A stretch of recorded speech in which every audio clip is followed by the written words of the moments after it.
कई देशों में कोविड-19 के हालिया बढ़ते मामलों के मद्देनजर केंद्रीय स्वास्थ्य मंत्री मनसुख मंडाविया की समीक्षा बैठक। कल स्वास्थ्य मंत्रालय ने सभी राज्यों से सभी पॉजिटिव सैंपल को दैनिक आधार पर जीनोम सीक्वेंसिंग लैब में भेजने की सलाह दी।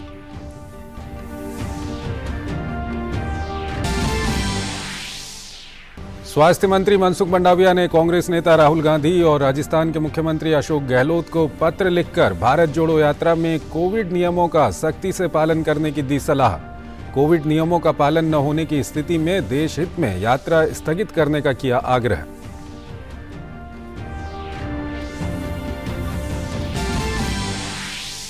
लोकसभा में आज गृह मंत्री अमित शाह देश में नशीले पदार्थों के दुरुपयोग की समस्या पर नियम 193 के तहत हुई चर्चा का देंगे जवाब।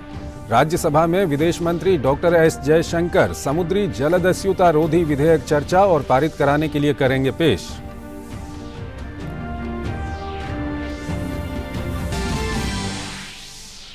केंद्रीय मंत्री धर्मेंद्र प्रधान ने कहा, मोदी सरकार ने अनुसूचित जनजातियों को सशक्त बनाने के लिए उठाए कई कदम।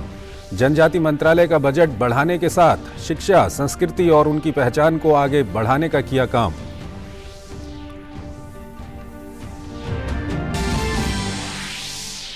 उत्तर भारत में शीतलहर का कहर जारी। दिल्ली एनसीआर में अगले कुछ दिनों में पारा और गिरने की संभावना। पंजाब में ठंड और धुंध से स्कूलों का बदला समय। उत्तरी भारत के मैदानी इलाकों में छाया घना कोहरा।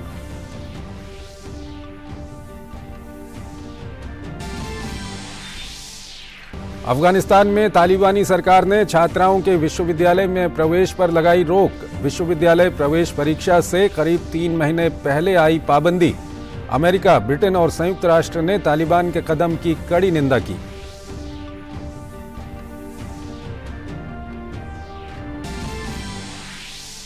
भारत ने संयुक्त राष्ट्र सुरक्षा परिषद में अफगानिस्तान में महिलाओं और लड़कियों के अधिकारों सहित मानव अधिकारों के उल्लंघन पर जताई चिंता। तालिबान और अलकायदा के संबंधों को भारतीय उपमहाद्वीप के लिए बताया खतरा। अफगानिस्तान में अफीम की खेती पर भी जताई चिंता।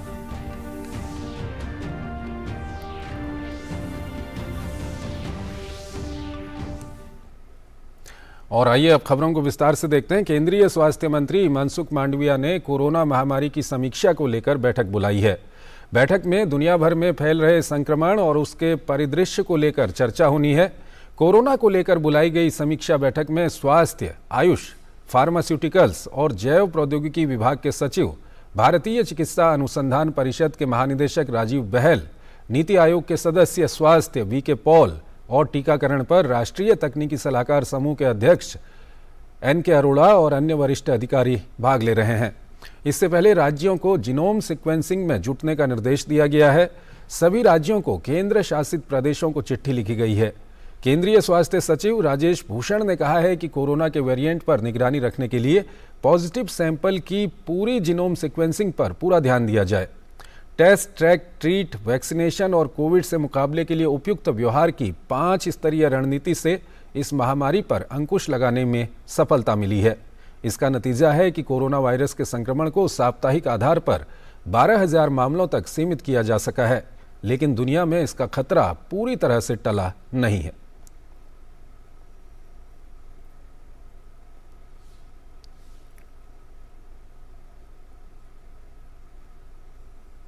और वहीं केंद्रीय स्वास्थ्य राज्य मंत्री डॉक्टर भारती प्रवीण पवार ने आज नई दिल्ली में संवाददाताओं से कहा कि कोविड की स्थिति को लेकर सरकार हमेशा सतर्क है और कहीं भी मामले बढ़ते हैं तो राज्यों को सतर्क करते रहती है।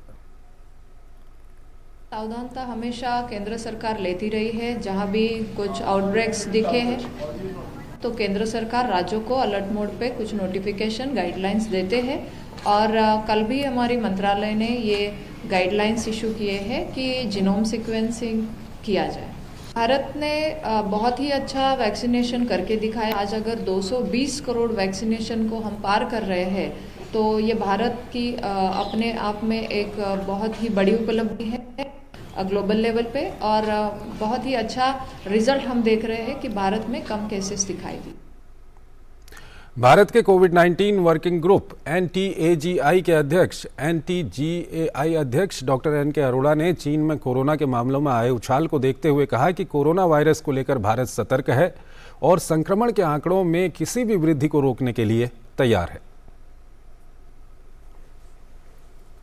जो जनता है उसको टीकाकरण हो चुका है। 90% से ज़्यादा लोगों को प्राकृतिक तौर पे कोविड का इन्फेक्शन भी हो चुका है। तो एक जिसको हम हाइब्रिड इम्यूनिटी कहते हैं, उससे हम सब लोग का प्रतिरक्षण हुआ है। और यही कारण रहा कि ओमिक्रॉन के बहुत सारे सब वेरिएंट आए इस बीच में, लेकिन भारत में उनका कोई विशेष दुष्प्रभाव नहीं देखा गया। एन के अरोड़ा ने कहा कि किसी भी तरह की लापरवाही नहीं बरती जा रही है। कोरोना वायरस से बचाव के लिए सुरक्षा के ज़रूरी उपाय किए जा रहे हैं, किसी को घबराने की ज़रूरत नहीं है। हमारा स्वेज का सर्विलेंस है, हॉस्पिटल्स में सर्विलेंस है, वो भी बहुत ज़रूरी है कि कहीं अगर कोई नया वेरिएंट आता है जो चिंता का कारण बन सकता है तो तुरंत कार्रवाई की जा सके। बाहर के इंटरनेशनल फ़्लाइट्स हैं उसमें सैंपल्स अभी भी पिक किए जा रहे हैं, चाहे वो कहीं से भी आ रहे हों। ज़रूरी नहीं कि दक्षिण पूर्व एशिया से या पूर्व एशिया चाइना से आते हों, सारा दुनिया भर से कहीं भी, क्योंकि वायरस कोई सीमाएं नहीं होती हैं। इसमें घबराने की कोई ज़रूरत नहीं, क्योंकि जिस तरह से पिछले 3 साल में हम लोगों का अनुभव है, हमारी जनता अच्छी तरीके से प्रभावी रूप से उसमें प्रतिरक्षण बना हुआ है। और आने वाले समय में लेकिन ढील देने का कोई मतलब नहीं है। केंद्रीय स्वास्थ्य मंत्री डॉक्टर मनसुख मांडविया ने कांग्रेस नेता राहुल गांधी और राजस्थान के मुख्यमंत्री अशोक गहलोत को पत्र लिखकर सलाह दी है कि स्वास्थ्य मंत्री ने अपने पत्र में लिखा है कि भारत जोड़ो यात्रा में कोविड प्रोटोकॉल का सख्ती से पालन किया जाए। मनसुख मांडविया ने कहा कि यात्रा के दौरान मास्क और सैनिटाइजर का इस्तेमाल हो।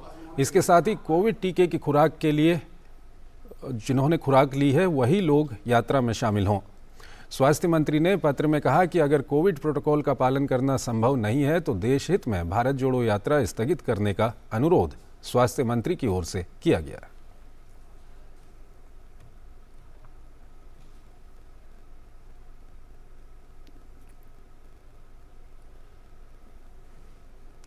संसद के शीतकालीन सत्र में आज दोनों सदनों में अहम विधायी कार्य सूचीबद्ध हैं। लोकसभा में आज केंद्रीय गृह मंत्री अमित शाह देश में नशीले पदार्थों के दुरुपयोग की समस्या और सरकार के उठाए गए कदमों पर नियम 193 के तहत हुई चर्चा का जवाब देंगे। लोकसभा में कल हुई चर्चा ने विभिन्न दलों के सांसदों ने इस चर्चा में भाग लिया। इसके अलावा लोकसभा में आज जनजातीय मामलों के मंत्री अर्जुन मुंडा उत्तर प्रदेश से संबंधित संविधान अनुसूचित जनजातियां आदेश 5वां संशोधन विधेयक 2022 चर्चा और पारित किए जाने का प्रस्ताव करेंगे। ये विधेयक राज्यसभा द्वारा संशोधित रूप में पारित करने के बाद एक बार फिर से लोकसभा में लाया गया है। वहीं कानून मंत्री किरण रिजिजू निरसन और संशोधन विधेयक 2022 चर्चा और पारित कराने का सदन में प्रस्ताव रखेंगे। राज्यसभा में वित्त मंत्री निर्मला सीतारमण विनियोग नंबर 4 और 5 विधेयक 2022 पर हुई चर्चा का जवाब देंगी। विदेश मंत्री डॉक्टर एस जयशंकर समुद्री जलदस्युता रोधी विधेयक चर्चा और पारित कराने के लिए पेश करेंगे। लोकसभा इसे पहले ही पारित कर चुकी है। वहीं जनजातीय मामलों के मंत्री अर्जुन मुंडा तमिलनाडु राज्य से संबंधित संविधान अनुसूचित जनजातियां आदेश दूसरा संशोधन विधेयक 2022 चर्चा और पारित करने के लिए प्रस्ताव रखेंगे।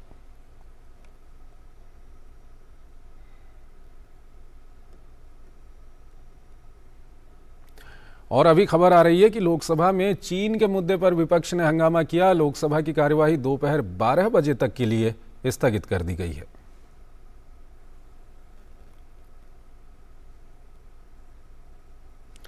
तो लोकसभा की कार्यवाही 12 बजे तक के लिए स्थगित कर दी गई है। चीन के मुद्दे पर लोकसभा में विपक्ष ने हंगामा किया है और उसके बाद कार्यवाही को स्थगित किया गया है दोपहर 12 बजे तक के लिए। केंद्रीय मंत्री धर्मेंद्र प्रधान ने आज प्रेस वार्ता करके देश में जनजातियों के कल्याण के लिए सरकार द्वारा उठाए जा रहे कदमों की जानकारी दी। धर्मेंद्र प्रधान ने कहा कि देश में 8% से ज्यादा जनजातीय जनसंख्या है, जिसे सशक्त बनाने के लिए सरकार ने कई कदम उठाए हैं। धर्मेंद्र प्रधान ने कहा कि जनजातियों के लिए केंद्र सरकार द्वारा प्रायोजित योजनाओं में 2014-2015 वित्त वर्ष में 19,437 करोड़ रुपये आवंटित किए गए थे। 2022-2023 वित्त वर्ष में ये आवंटन 91,000 करोड़ रुपए तक पहुंच गया। हमारी देश में लगभग 8% से ज्यादा 8.6% ट्राइबल पॉपुलेशन है। उनकी 2011 की जनगणना हिसाब करें तो ये लगभग 10.5 करोड़ आबादी होते हैं। ये थोड़ा अभी बढ़ के 13-14 करोड़ हुई होगी। केंद्रीय मंत्री धर्मेंद्र प्रधान ने कहा कि केंद्र की नरेंद्र मोदी सरकार ने जनजातीय मंत्रालय का बजट बढ़ाने के साथ शिक्षा, संस्कृति और उनकी पहचान को आगे बढ़ाने का भी काम किया। मोदी जी ने समाज की वंचित वर्गों के बारे में अत्यंत संवेदनशील तरीके से जिम्मेवारी लिया। उनकी एम्पावरमेंट उनको कराने के लिए फाइनेंशियल एलोकेशन बनाया है। शिक्षा, रोजगार, स्वरोजगार और सांस्कृतिक उत्थान और उनकी आइडेंटिटी को रिकॉग्नाइज देना। केंद्रीय मंत्री धर्मेंद्र प्रधान ने कहा कि राष्ट्रीय स्तर पर जनजातियों के लिए रिसर्च करने की कोई व्यवस्था नहीं थी, लेकिन मोदी सरकार में पहली बार इसकी शुरुआत की गई है। भारत में अब तक अपेक्स लेवल पे यानी राष्ट्रीय स्तर पे जनजातियों के बारे में रिसर्च करने के लिए कोई व्यवस्था नहीं थी। भारत सरकार की ओर पहली बार नेशनल ट्राइबल रिसर्च इंस्टीट्यूट की स्थापना की गई। केंद्र की मोदी सरकार के 8 साल के कार्यकाल में जनजाति विकास के लिए काफी काम हुए हैं। इस सिलसिले में केंद्रीय मंत्री धर्मेंद्र प्रधान से बात की हमारे संवाददाता शैलेंद्र मिश्र ने। धर्मेंद्र प्रधान हमारे साथ हैं। सर, आदिवासियों के विकास के लिए बहुत सारे काम हुए हैं, क्या बदलाव देखते हैं आप बीते 8 वर्षों? देखिए, पिछले 8 साल की अगर एक हमें आंकलन आपके सामने संकलित करूं, उसकी पहले की 8 साल 14 की पहले अगर 8 साल की एक मैं स्टैटिस्टिक्स आपके सामने रखूं, 19,000 करोड़ रुपया की खर्चा हो पाता था 8 साल में। पिछले 8 साल में यह बढ़ के 91,000 करोड़ हो गया है। कहा 19, कहा 91, यह है मूलभूत फर्क। विभागीय बजट 2014 तक 3500 से 3800 करोड़ रुपया होती थी, जो अभी बढ़ के 8,500 करोड़ रुपया तक हो गया, यानी 100% से ज्यादा। एकलव्य विद्यालय योजना को अगर मैं एक उदाहरण आपके सामने रखूं, भारत सरकार 29,000 करोड़ रुपया खर्चा करके 650 स्कूल्स बना रहे हैं, ब्लॉक में बन रहा है। भारत की ट्राइबल आधारित डोमिनेटेड ब्लॉक में बन रहा है। एक एक स्कूल में 40 करोड़ रुपया खर्चा हो रहा है। बनने के बाद हर एक विद्यार्थी के ऊपर 1,09,000 रुपया आज के खर्चे के हिसाब से व्यवस्था की गई है। ये सबको दिखेंगे तो शिक्षा के बारे में वनधन विकास योजना, स्फूर्ति योजना, स्टैंड अप योजना जैसे रोजगार स्वरोजगार बढ़ाने की कार्यक्रम के माध्यम से रोजगारी बढ़ाया जा रहा है, स्वरोजगारी बढ़ाया जा रहा है।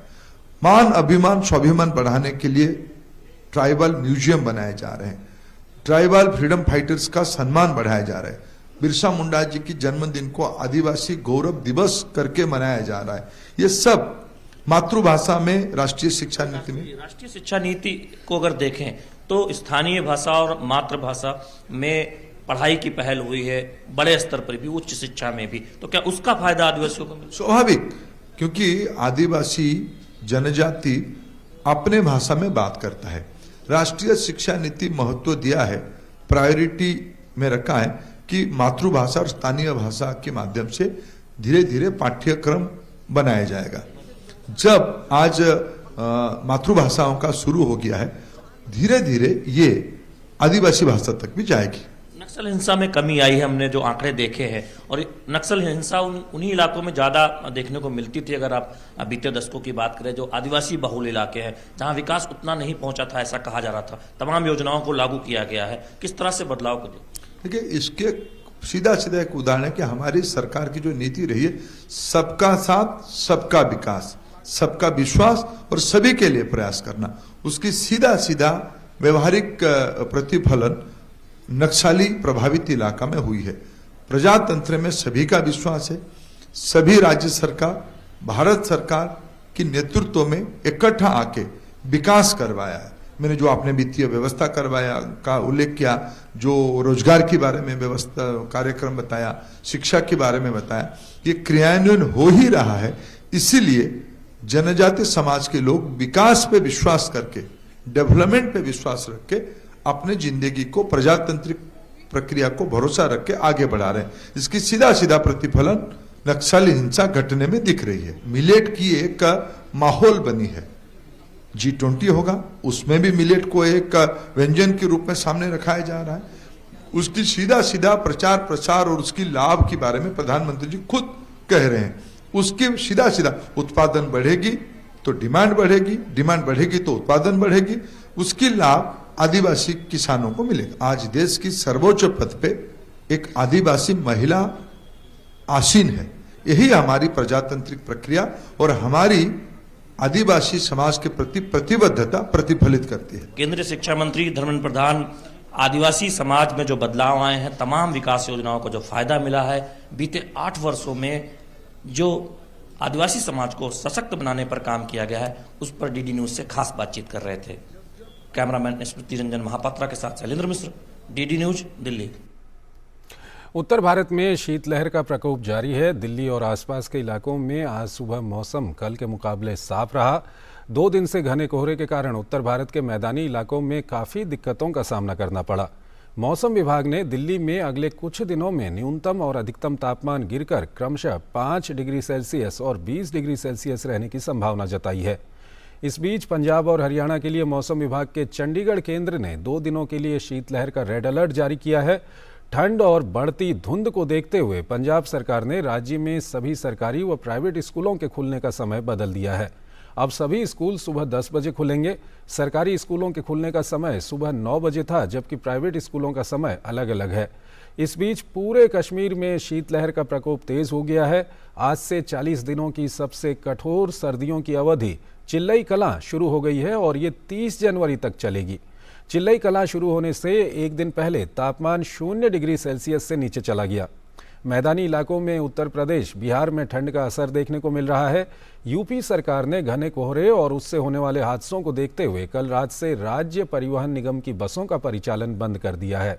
साथ ही गाजियाबाद में भी स्कूलों को 9 बजे से खोलने के निर्देश दिए गए हैं। इस बीच चंडीगढ़, वाराणसी और लखनऊ में खराब मौसम के कारण कई उड़ानों को दिल्ली डाइवर्ट किया गया।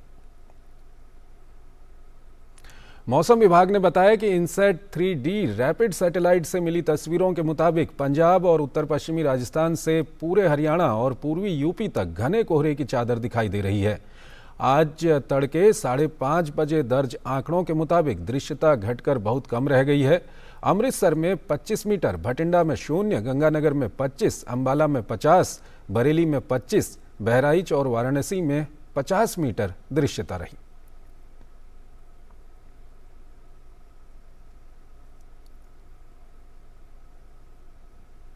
और वहीं दिल्ली वासियों को फिलहाल वायु प्रदूषण से राहत नहीं मिली है। राजधानी दिल्ली में वायु गुणवत्ता आज भी बहुत खराब श्रेणी में बरकरार है।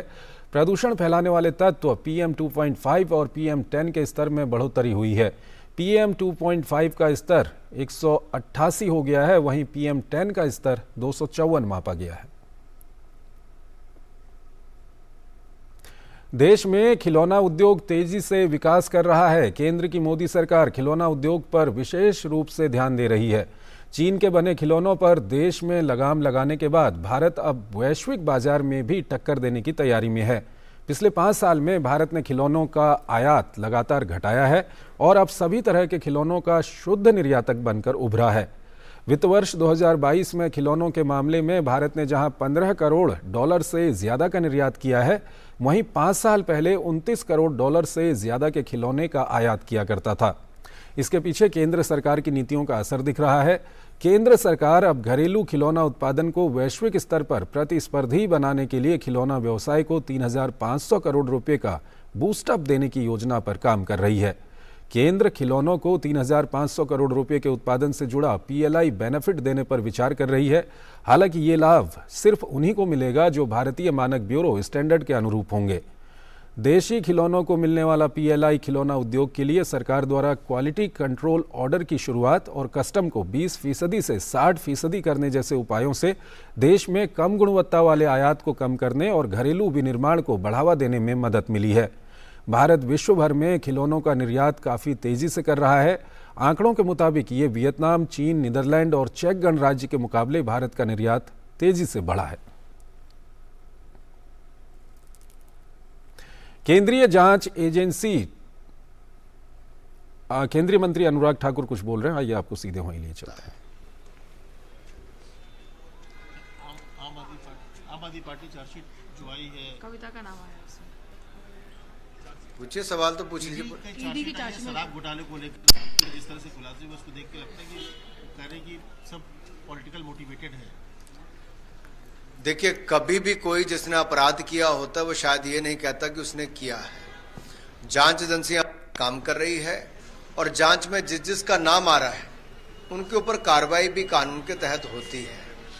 तो आप ये उम्मीद ही कैसे कर सकते हैं जिन्होंने इतना बड़ा घोटाला किया होगा वो स्वयं कहेंगे कि उन्होंने घोटाला नहीं किया। एक मैं आपको याद करवा दूं, अरविंद केजरीवाल जी बार बार ईमानदारी का सर्टिफिकेट देते थे जो महीने से जेल में है। तो इनके सर्टिफिकेट ऐसे ही मिलते हैं। अपराध करने वाले को, जिन्होंने घोटाले किए हों, उनको सदा ईमानदारी का सर्टिफिकेट दिया और वो जेल में है। आगे आगे देखिए होता है क्या। और आइए अगली खबर की ओर चलते हैं। केंद्रीय जांच agency top most gangster Lawrence Bishnoi और गोल्डी बरार पर पहले से दर्ज यूएपीए के केस में गैंगस्टर के करीबी और गुर्गों के ठिकानों पर हरियाणा, राजस्थान और पंजाब में 10 जगहों पर छापेमारी कर रही है। हरियाणा के सिरसा, सोनीपत और झज्जर में एनआईए की टीमें छापेमारी कर रही हैं। एनआईए की ये कार्रवाई ड्रग्स तस्करी के जरिए टेरर फंडिंग के खिलाफ है।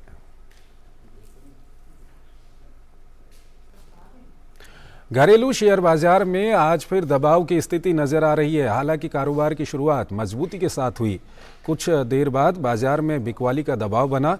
इसके कारण सेंसेक्स और निफ्टी दोनों सूचकांक गिरकर लाल निशान पर पहुंच गए। शुरुआती 1 घंटे का कारोबार होने के बाद सेंसेक्स और निफ्टी निचले स्तर से मामूली सुधार करने में सफल रहे। इस अवधि में सेंसेक्स ने 0.04% की तेजी के साथ और निफ्टी ने 0.08% की तेजी के साथ कारोबार किया।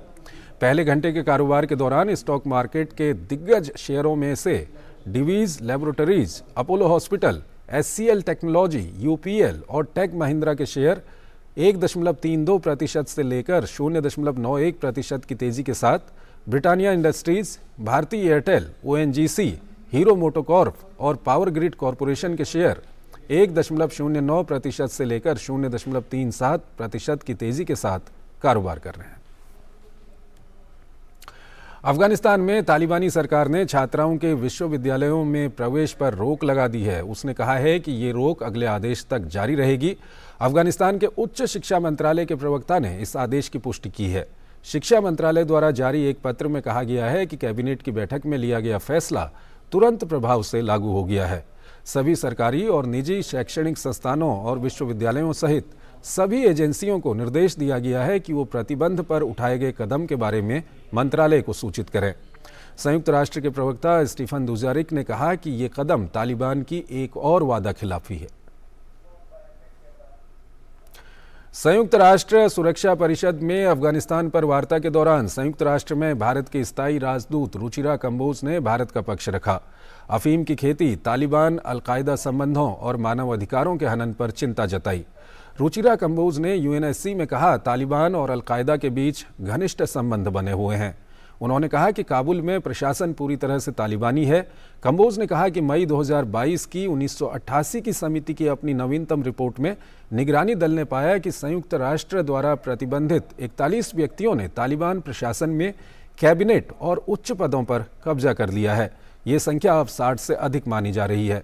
रिपोर्ट में तालिबान के सत्ता संभालने के बाद से चिंता व्यक्त की गई है कि समूह ने नीतियों को उलट दिया है और वो सत्ता संभालने से पहले की गई प्रतिबद्धताओं से पीछे हट गया है। कंबोज ने कहा कि महिलाओं के अधिकारों सहित मानव अधिकारों के हनन पर भी चिंता व्यक्त की गई है। Relations between the Taliban and Al-Qaeda remain close and is underscored by the presence, both in Afghanistan and the region, of Al-Qaeda core leadership and affiliated groups such as Al-Qaeda in the Indian subcontinent. On 1 August, the United States announced that at the end of July, the leader of Al-Qaeda was killed in a Kabul compound. However, this has not yet been confirmed by the Taliban and Al-Qaeda. The administration in Kabul remains overwhelmingly Taliban. Since taking power, concerns have been expressed that the group has reversed policies and gone back on commitments made prior to assuming power, as reported by the monitoring team. Concerns have also been expressed on the further erosion of human rights, including the rights of women and girls, as well as lack of progress on inclusive governance. उन्होंने कहा कि तालिबान द्वारा अप्रैल में अफीम पोस्त की खेती सहित नशीले पदार्थों के उपयोग और तस्करी पर प्रतिबंध लगाने के फरमान जारी करने के बावजूद संयुक्त राष्ट्र ने 2021 के दौरान अफीम की खेती में 32% की वृद्धि दर्ज की। Regarding narcotic production in Afghanistan, the report of the monitoring team stated that opium poppy cultivation, accompanied by an ongoing boom in methamphetamine production and trafficking, remains Afghanistan's largest illicit economic activity. Despite a decree issued by the Taliban in April 2022 banning the cultivation, use and trafficking of narcotics, including the fanning of opium poppy, the United Nations Office on Drugs and Crime reported a 32% increase during 2021 in opium cultivation, with 2022 opium prices having soared due to the cultivation ban announcement. रूस और Ukraine का युद्ध शुरू होने के लगभग 10 महीने बाद यूक्रेनी राष्ट्रपति वोलोदिमीर ज़ेलेंस्की का व्हाइट हाउस का दौरा करने की उम्मीद है। युद्ध शुरू होने के बाद से ज़ेलेंस्की की पहली ऐसी विदेश यात्रा के बारे में सूचित करते हुए अमेरिकी मीडिया ने बताया कि सुरक्षा चिंताएं योजनाओं में बदलाव को मजबूर कर सकती हैं। वोलोदिमीर ज़ेलेंस्की की रिपब्लिकन और डेमोक्रेटिक पार्टियों के कांग्रेस नेतृत्व और राष्ट्रीय सुरक्षा समिति के प्रमुखों से मिलने की संभावना है और रिपोर्ट के अनुसार वो कांग्रेस के संयुक्त सत्र को संबोधित भी कर सकते हैं। भारतीय क्रिकेट कंट्रोल बोर्ड की आज एक अहम अपेक्स काउंसिल की मीटिंग आयोजित होनी है। ये बैठक हालांकि वर्चुअली आयोजित होगी। इस बैठक में उम्मीद की जा रही है कि टीम इंडिया के स्टार ऑलराउंडर हार्दिक पांड्या को भारतीय टी20 टीम का फुल टाइम कप्तान बनाया जा सकता है। वहीं कोच राहुल द्रविड़ को लेकर भी कुछ फैसला लिया जा सकता है। गौरतलब है कि भारतीय टीम का हाल ही में हुए टी20 वर्ल्ड कप में खराब प्रदर्शन रहा था। टीम सेमीफाइनल में इंग्लैंड के हाथों 10 विकेट से हारी थी। तो इस बुलेटिन में फिलहाल इतना ही। आप बने रहिए डीडी न्यूज के साथ। नमस्कार।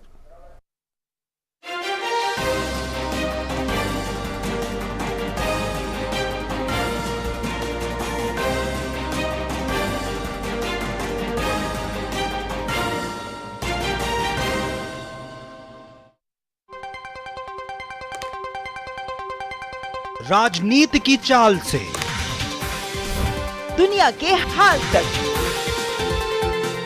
खेल के मैदान से किसान के खलियान तक, दिन भर की हर छोटी बड़ी खबर को समेटे खबर के हर किरदार को दिखाते हैं हम। डीडी न्यूज का प्राइम टाइम शो, सटीक और भरोसेमंद खबरें, खबर ही नहीं खबर का विश्लेषण भी, नए तेवर, नए कलेवर, नई धार और नई रफ्तार के साथ देखिए न्यूज नाइट हर रात 8 बजे सिर्फ डीडी न्यूज पर।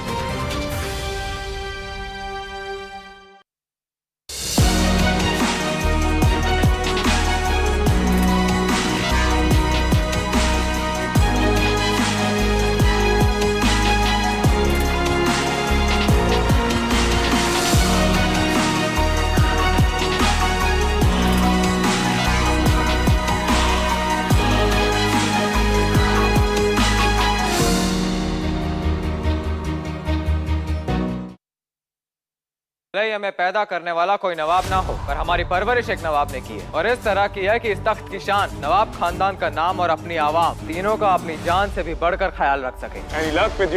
उस नजीर अली के साथ दे रही है। हमारे देश को लूटकर हमारे आवाम की जान लेकर दोस्ती तो निभा रहे हैं।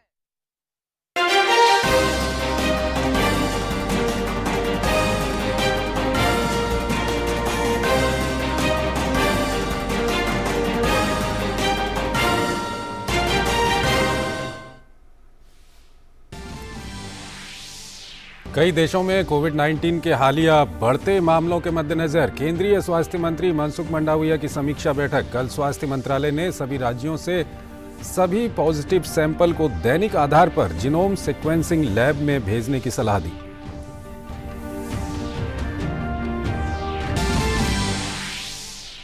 स्वास्थ्य मंत्री मनसुख मंडाविया ने कांग्रेस नेता राहुल गांधी और राजस्थान के मुख्यमंत्री अशोक गहलोत को पत्र लिखकर भारत जोड़ो यात्रा में कोविड नियमों का सख्ती से पालन करने की दी सलाह।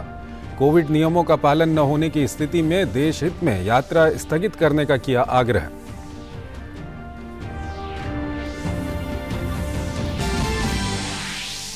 लोकसभा में आज गृह मंत्री अमित शाह देश में नशीले पदार्थों के दुरुपयोग की समस्या पर नियम 193 के तहत हुई चर्चा का देंगे जवाब। राज्यसभा में विदेश मंत्री डॉक्टर एस जयशंकर समुद्री जलदस्युता रोधी विधेयक चर्चा और पारित कराने के लिए करेंगे पेश।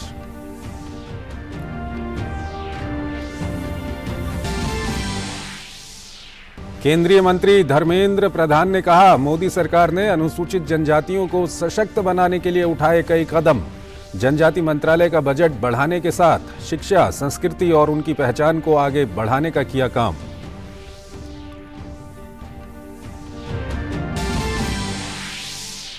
उत्तर भारत में शीतलहर का कहर जारी। दिल्ली एनसीआर में अगले कुछ दिनों में पारा और गिरने की संभावना। पंजाब में ठंड और धुंध से स्कूलों का बदला समय।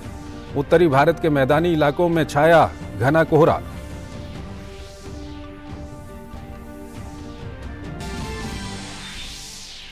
अफगानिस्तान में तालिबानी सरकार ने छात्राओं के विश्वविद्यालय में प्रवेश पर लगाई रोक। विश्वविद्यालय प्रवेश परीक्षा से करीब 3 महीने पहले आई पाबंदी। अमेरिका, ब्रिटेन और संयुक्त राष्ट्र ने तालिबान के कदम की कड़ी निंदा की।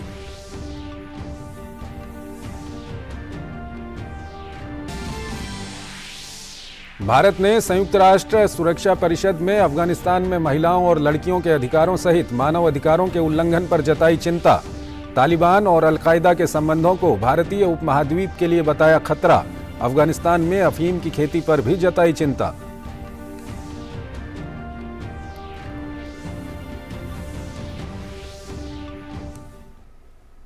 और आइए अब खबरों को विस्तार से देखते हैं। केंद्रीय स्वास्थ्य मंत्री मनसुख मांडविया ने कोरोना महामारी की समीक्षा को लेकर बैठक बुलाई है।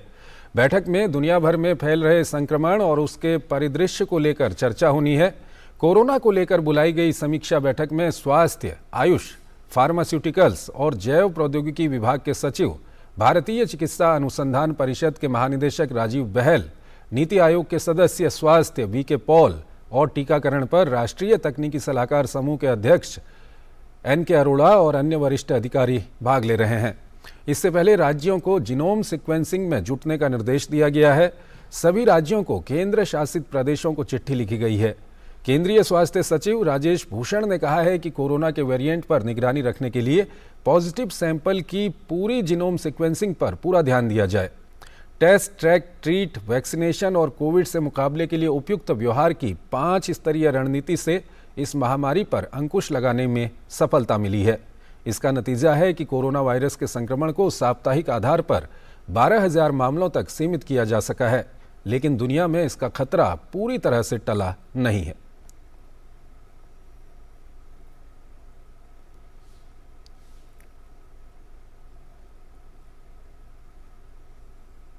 और वहीं केंद्रीय स्वास्थ्य राज्य मंत्री डॉक्टर भारती प्रवीण पवार ने आज नई दिल्ली में संवाददाताओं से कहा कि कोविड की स्थिति को लेकर सरकार हमेशा सतर्क है और कहीं भी मामले बढ़ते हैं तो राज्यों को सतर्क करते रहती है। सावधानता हमेशा केंद्र सरकार लेती रही है। जहां भी कुछ आउटब्रेक्स दिखे हैं तो केंद्र सरकार राज्यों को अलर्ट मोड पे कुछ नोटिफिकेशन, गाइडलाइंस देते हैं और कल भी हमारी मंत्रालय ने ये गाइडलाइंस इशू किए हैं कि जीनोम सीक्वेंसिंग किया जाए। भारत ने बहुत ही अच्छा वैक्सीनेशन करके दिखाया। आज अगर 220 करोड़ वैक्सीनेशन को हम पार कर रहे हैं तो ये भारत की अपने आप में एक बहुत ही बड़ी उपलब्धि है ग्लोबल लेवल पे और बहुत ही अच्छा रिजल्ट हम देख रहे हैं कि भारत में कम केसेस दिखाई दी। भारत के कोविड-19 वर्किंग ग्रुप NTAGI के अध्यक्ष डॉक्टर NK अरोड़ा ने चीन में कोरोना के मामलों में आए उछाल को देखते हुए कहा कि कोरोना वायरस को लेकर भारत सतर्क है और संक्रमण के आंकड़ों में किसी भी वृद्धि को रोकने के लिए तैयार है। तो जनता है उसको टीकाकरण हो चुका है। 90% से ज़्यादा लोगों को प्राकृतिक तौर पे कोविड का इन्फेक्शन भी हो चुका है। तो एक जिसको हम हाइब्रिड इम्यूनिटी कहते हैं, उससे हम सब लोग का प्रतिरक्षण हुआ है। और यही कारण रहा कि ओमिक्रॉन के बहुत सारे सब वेरिएंट आए इस बीच में, लेकिन भारत में उनका कोई विशेष दुष्प्रभाव नहीं देखा गया। NK अरोड़ा ने कहा कि किसी भी तरह की लापरवाही नहीं बरती जा रही है। कोरोना वायरस से बचाव के लिए सुरक्षा के जरूरी उपाय किए जा रहे हैं, किसी को घबराने की जरूरत नहीं है। हमारा स्वेज का सर्विलेंस है, हॉस्पिटल्स में सर्विलेंस है, वो भी बहुत ज़रूरी है कि कहीं अगर कोई नया वेरिएंट आता है जो चिंता का कारण बन सकता है तो तुरंत कार्रवाई की जा सके। बाहर के इंटरनेशनल फ़्लाइट्स हैं उसमें सैंपल्स अभी भी पिक किए जा रहे हैं, चाहे वो कहीं से भी आ रहे हों। ज़रूरी नहीं कि दक्षिण पूर्व एशिया से या पूर्व एशिया चाइना से आते हों, सारा दुनिया भर से कहीं भी, क्योंकि वायरस कोई सीमाएं नहीं होती हैं। इसमें घबराने की कोई ज़रूरत नहीं, क्योंकि जिस तरह से पिछले 3 साल में हम लोगों का अनुभव है, हमारी जनता अच्छी तरीके से प्रभावी रूप से उसमें प्रतिरक्षण बना हुआ है। और आने वाले समय में लेकिन ढील देने का कोई मतलब नहीं है। और इस वक्त एक खबर आ रही है, सूचना एवं प्रसारण मंत्रालय ने YouTube को न्यूज़ हेडलाइंस, सरकारी अपडेट और आज तक लाइव नामक 3 YouTube चैनलों को हटाने का आदेश दिया है। इस सिलसिले में कल PIV फैक्ट चेक ने बताया था कि ये 3 YouTube चैनलों पर फर्जी खबर प्रसारित कर रहे हैं। तो 3 चैनलों को हटाने के लिए कहा गया है YouTube को। हमारे संवाददाता शैलेंद्र मिश्र हमारे साथ जुड़ रहे हैं। शैलेंद्र, क्या कुछ जानकारी है आपके पास? PIV फैक्ट चेक ने कहा था कि ये जो 3 चैनल है, YouTube चैनल, ये दरअसल फर्जी खबरें प्रसारित कर रहे हैं। प्रधानमंत्री, सुप्रीम कोर्ट और चीफ जस्टिस से जुड़ी तमाम ऐसी खबरें प्रसारित कर रहे हैं जो दरअसल फेक न्यूज है, गलत न्यूज है। तमाम सरकारी योजनाओं को लेकर गलत खबरें, लगभग सभी खबरें इन 3 जो YouTube चैनल है उन पर प्रसारित हो रही है, वो सारी की सारी फेक न्यूज है।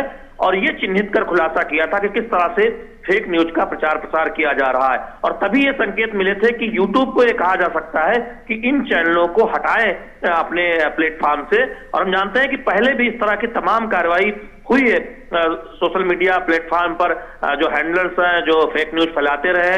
लेकिन इस बार हमने देखा है कि PIV फैक्ट चेक ने एक गहन पड़ताल के बाद 3 YouTube चैनलों जो किसी बड़े ब्रांड से मिलते जुलते हैं लेकिन फेक न्यूज प्रसारित करते हैं, न्यूज चैनलों के एंकर्स की तस्वीर इस्तेमाल करते हैं और तमाम गलत खबरें लगातार प्रचारित कर रहे थे, जिनके ठीक ठाक फॉलोअर्स भी हैं, काफी सारे लोग इसे देखते हैं ऐसी भ्रामक और गलत खबरों को। तो अब YouTube से कहा गया है कि वो इनको हटाएं, यानी अपने प्लेटफॉर्म से इन 3 जो YouTube चैनल हैं जिनका आपने जिक्र किया, उनको तत्काल हटाया जाए, जिससे कि गलत और भ्रामक खबरें लोग ना देखें और उससे भ्रमित न हो।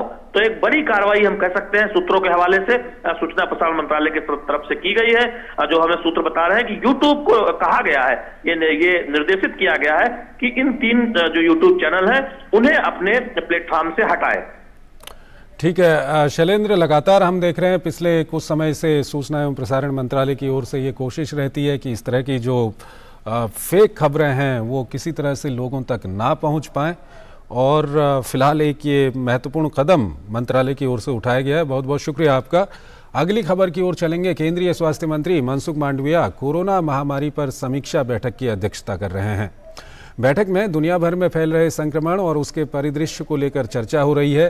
कोरोना को लेकर बुलाई गई समीक्षा बैठक में स्वास्थ्य, आयुष, फार्मास्यूटिकल्स और जैव प्रौद्योगिकी विभाग के सचिव, भारतीय चिकित्सा अनुसंधान परिषद के महानिदेशक राजीव बहल, नीति आयोग के सदस्य स्वास्थ्य VK पॉल और टीकाकरण पर राष्ट्रीय तकनीकी सलाहकार समूह के अध्यक्ष NK अरोड़ा और अन्य वरिष्ठ अधिकारी भाग ले रहे हैं।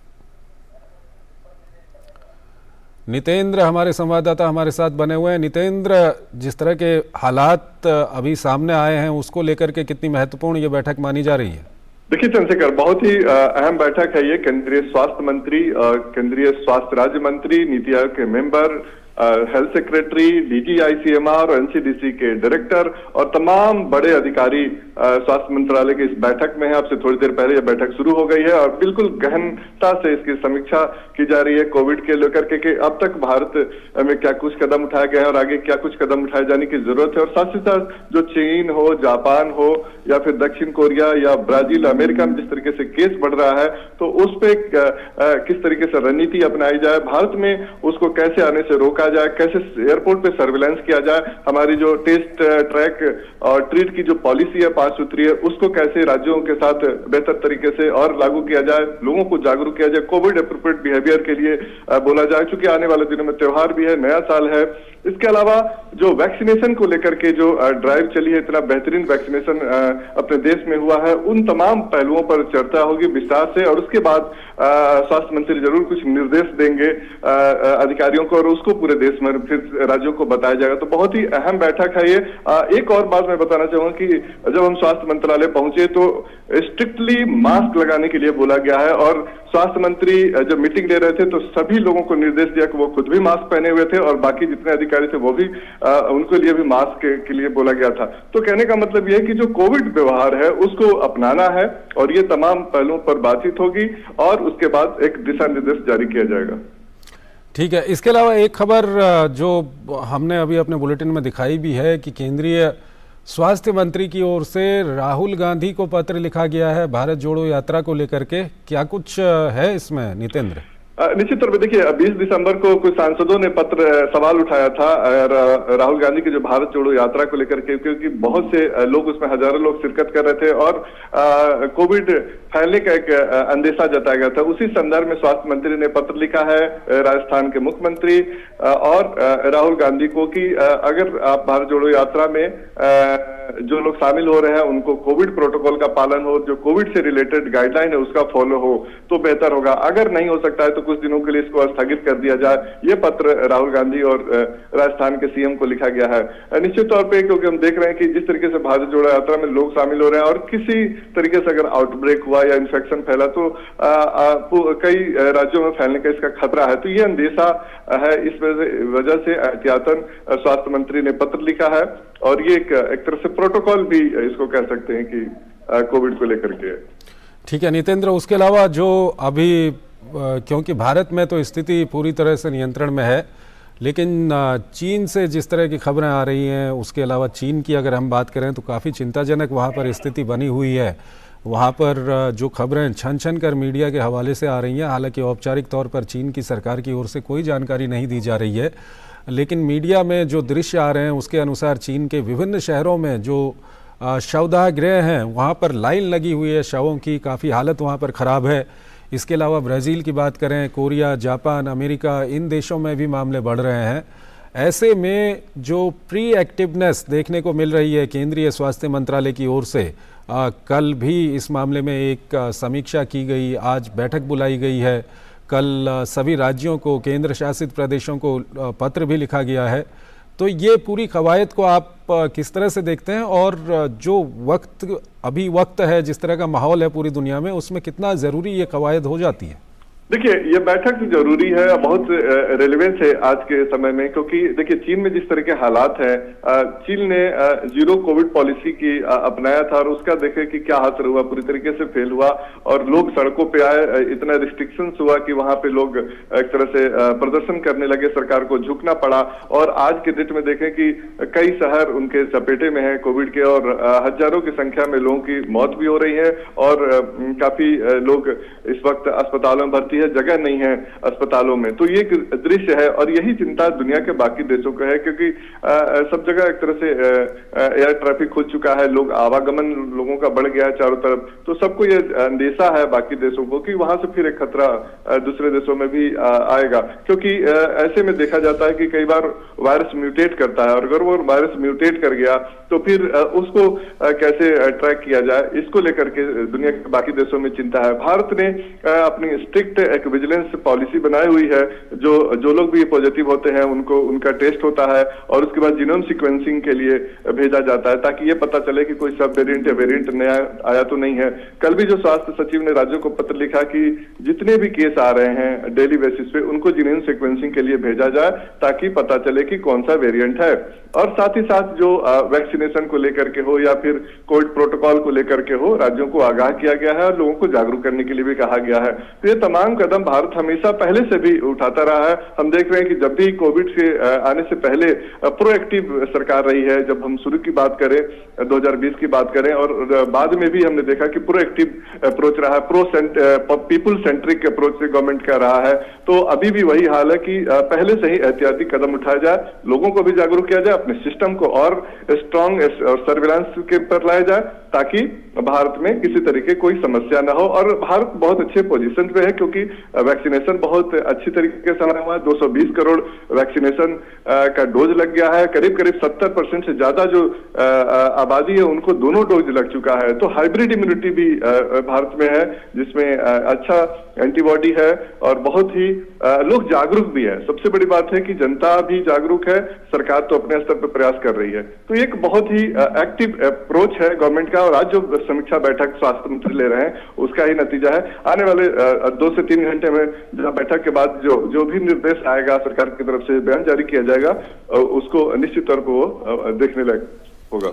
एक सवाल और नितेंद्र, क्योंकि बैठक केंद्र सरकार के स्तर पे हो रही है, काफ़ी महत्वपूर्ण ये बैठक है, लेकिन जिस तरह से कोरोना महामारी के खिलाफ जो पूरा एक युद्ध चला है भारत में और जिसमें भारत ने जीत भी प्राप्त की है उस युद्ध में, इसमें राज्यों का बहुत बड़ा योगदान रहा है। लेकिन अभी इस वक्त के हालात हम देखें तो राज्य एक्टिव नहीं है। एक तरह से केंद्र ने प्री एक्टिवनेस दिखाई है, लेकिन राज्यों में टेस्टिंग नहीं है, ना के बराबर है।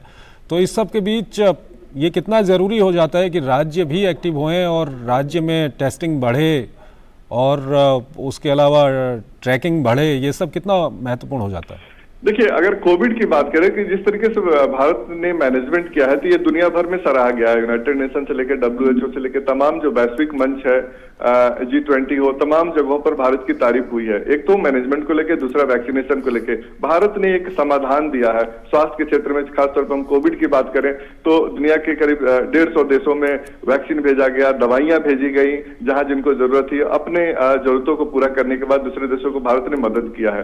तो एक बेहतर मैनेजमेंट भारत में दिखा। और सब कुछ डिजिटल आप देख सकते हैं कि ट्रैक किया गया, चाहे वो वैक्सीनेशन हो या बाकी चीज हो, उन तमाम चीजों को डिजिटली ट्रैक किया गया कोविन के जरिए। साथ ही साथ जहां तक राज्यों की आपने बात की, तो ऐसा नहीं है कि राज्य लापरवाह है, क्योंकि ये जो लड़ाई लड़ी गई है वो जनता, राज्यों और केंद्र के सहयोग से, तीनों के सहयोग से लड़ा गया है और उसमें जीत हासिल हुई है। राज्यों के स्तर पे लगातार स्वास्थ्य मंत्रालय निगरानी रखता है, ज्वाइंट सेक्रेटरी स्तर पे, एडिशनल सेक्रेटरी स्तर पे, और जो सेक्रेटरी हेल्थ है वो भी लगातार राज्यों को के संपर्क में रहते हैं। और नितेंद्र, सवाल ये है कि आज इस माहौल में जो नई स्थिति अब सामने आई है, इसमें राज्यों को अपनी वो पुरानी मशीनरी को दोबारा एक्टिव करना होगा। मैं दरअसल ये बोल रहा था कि टेस्टिंग भी बिल्कुल अभी कम हो गई है कई राज्यों में, तो ये कितना ज़रूरी हो जाता है कि राज्य अपने पूरे उस सिस्टम को दोबारा एक्टिव करें? जी बिल्कुल चंद्रशेखर, आपने जो कहा बिल्कुल इसी के लिए कल स्वास्थ्य सचिव ने पत्र लिखा है कि राज्य को एक्टिव और होना होगा, अपने सिस्टम को एक्टिव करें और टेस्ट को ज्यादा से ज्यादा संख्या में बढ़ाएं। और जो भी सस्पेक्टेड केस आ रहा हो या फिर जो संक्रमित लोग हो रहे हैं, तो उनके जो कांटेक्ट में आने वाले लोग हैं, जिसमें कांटेक्ट ट्रेसिंग हम कहते हैं, उनको कांटेक्ट करें और उनको आइसोलेट करें। तो ये राज्यों को बोला गया है और आने वाले दिनों में आप देखेंगे रिजल्ट बढ़ेगा, क्योंकि हम देख रहे हैं औसतन हम देखें तो 100 से लेकर के 150 भारत में केस आ रहा है और साप्ताहिक 12,000 केस भारत में दर्ज किया जा रहा है, जबकि दुनिया का ये औसत करीब 35 लाख के आसपास है, दुनिया का औसत है ये। तो निश्चित तौर पे भारत अपना सर्विलेंस बढ़ाए हुए है और राज्यों से कहा गया है कि वो ज्यादा से ज्यादा एक्टिव रहें और जीनोम सीक्वेंसिंग के लिए इंसाकॉग में भेजें उस सैंपल को। नितेंद्र, सरकारें अपनी ओर से काम कर रही हैं, चाहे हम केंद्र सरकार की बात करें, केंद्र सरकार ने काफ़ी ये कहेंगे कि काफ़ी प्री एक्टिव इसमें केंद्र सरकार रही है। जैसे ही चीन से खबरें बाहर आई हैं और दुनिया के दूसरे देशों में मामले बढ़े हैं, तो केंद्रीय स्वास्थ्य मंत्रालय काफ़ी एक्टिव हुआ है। इस सब के बीच लोगों के लिए क्या कुछ कहेंगे? लोगों की जिम्मेदारी क्या हो जाती है अब?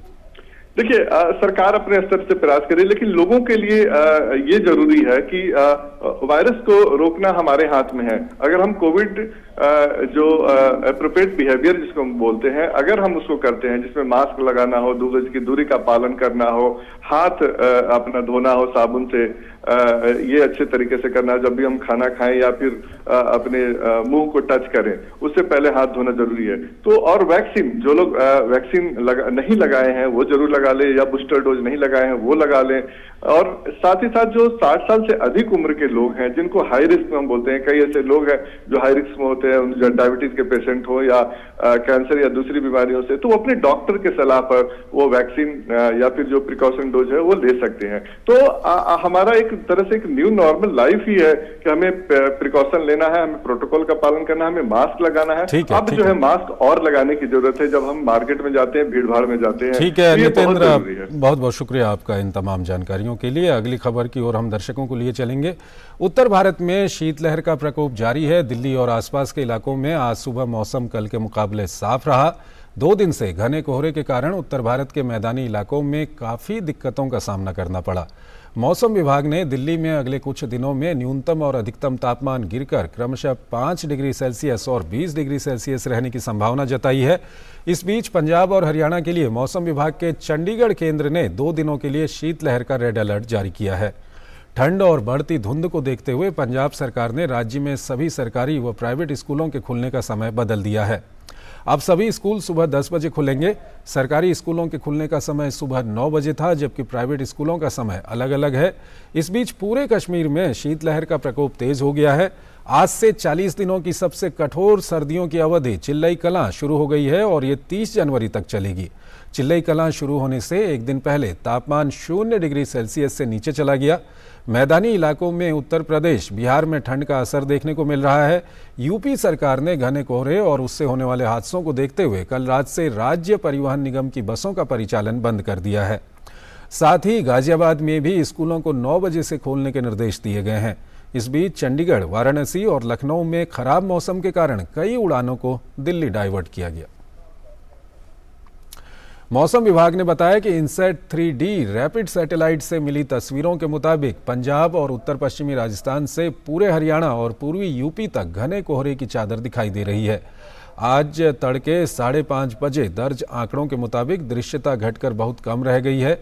अमृतसर में 25 मीटर, भटिंडा में 0, गंगानगर में 25, अंबाला में 50, बरेली में 25, बहराइच और वाराणसी में 50 मीटर दृश्यता रही। और इस सब के बीच दिल्ली वासियों को फिलहाल वायु प्रदूषण से राहत नहीं मिली है। राजधानी दिल्ली में वायु गुणवत्ता आज भी बहुत खराब श्रेणी में बरकरार है। प्रदूषण फैलाने वाले तत्व PM 2.5 और PM 10 के स्तर में बढ़ोतरी हुई है। PM 2.5 का स्तर 188 पाया गया है, वहीं PM 10 का स्तर 254 मापा गया है। जम्मू श्रीनगर हाईवे पर उधमपुर जिले में समरौली के पास देवाल में बड़ी चट्टान आकर सड़क पर देर रात गिर पड़ी। इससे मंगलवार रात 10:30 बजे से जम्मू और श्रीनगर की ओर रास्ता बंद कर दिया गया है। दोनों ओर छोटे बड़े 600 से अधिक वाहन फंस गए हैं। रामबन कंट्रोल रूम से बताया गया कि रात 10:30 बजे चट्टान सड़क पर आ जाने से दोनों तरफ रास्ता बंद कर दिया गया है। अंधेरे की वजह से चट्टान को हटाने का काम शुरू नहीं हो पाया, लेकिन आज सुबह दिन निकलने के साथ ही मशीनों की मदद से चट्टान को हटाया जा रहा है। तो इस बुलेटिन में फिलहाल इतना ही। आप बने रहिए DD न्यूज के साथ। नमस्कार।